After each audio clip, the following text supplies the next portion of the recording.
Alright, so today I'm going to be showing how to make new shells for your airsoft revolver, and you can either shoot one shot out of them or you can shoot up to 6 out of them. So here's one I've made before. This one currently has 6 shots in it right now, but you can also just put one shot in it and use it like your normal one.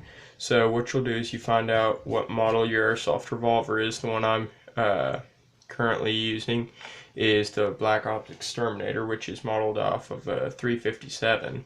So you take an empty 357 shell, and it has that primer thing in the back, so you'll take it and you'll set it on something like that with a hole in it, and then I have a nail here that I'm going to be putting down into. You can feel a little hole in the center. Then you'll take a hammer and tap down on that, and it should pop that primer out. So you can see right there's the little primer, and then you've got a hole there in the center of the shell. Now personally I like making it bigger, so I don't know if you can see or not. Here's one that I've previously done, and I drilled this one out a little bigger because it lets more CO2 in. So that's what you start off with. Then what you'll put in the end of it is, on this one I used one of these. It's kind of like a little rubber end cap that covers like sharp pointed objects, maybe like for some sort of a stake you put in the ground or something like that. It's just kind of got a rounded end. You can slice the tip off of that. Or what I'll be using in this video is I've got a couple pieces of rubber tubing, and basically what you'll do is you'll stick it down in your shell like this and glue it in there. So I'll get some glue to use with that, and then I'll show you how we'll do that. Alright, so here I'm just going to be using some standard super glue. Basically what you'll do is you'll take it and you'll just put a small amount on the inside edge of your shell, and then you'll take your rubber piece and you'll just basically try to shove it down in there. I'm going to leave this one sticking out just barely like that.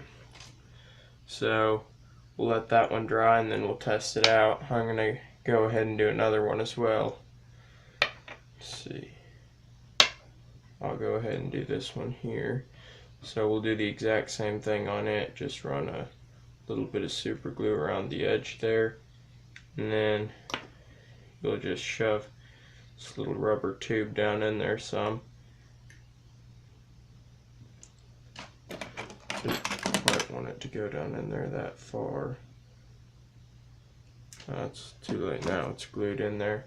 But basically, if you just want to put one, if your tube is kind of thicker like this and you just want to put one BB in there, that's a thicker tube like that would work better, because you might not be able to shove the BBs down in there as far. But like this one, it's got kind of thinner edges, so you can actually fill this thing all the way up with BBs. So this one's got 6 shots. So this one I might be able to do 6 shots. I might just be able to do 1, but we'll test it out here in a few minutes. Alright, so we're getting to test out these new shells I made. These two here only shoot 1 shot, so they'd work exactly the same as the normal shells you'd get with the revolver. And as you can see, I made the tips of them black because I don't think clear tubing looks that great on the end of them. And here's the one, like I said, I previously made. This one has 6 shots in it. And here's 2 other ones I made, and they each have 5 shots in them. So I'm going to be shooting these 3 here so you can see the burst of BBs that comes from the 6 and 5 shot ones, and I'll play that in slow motion for you.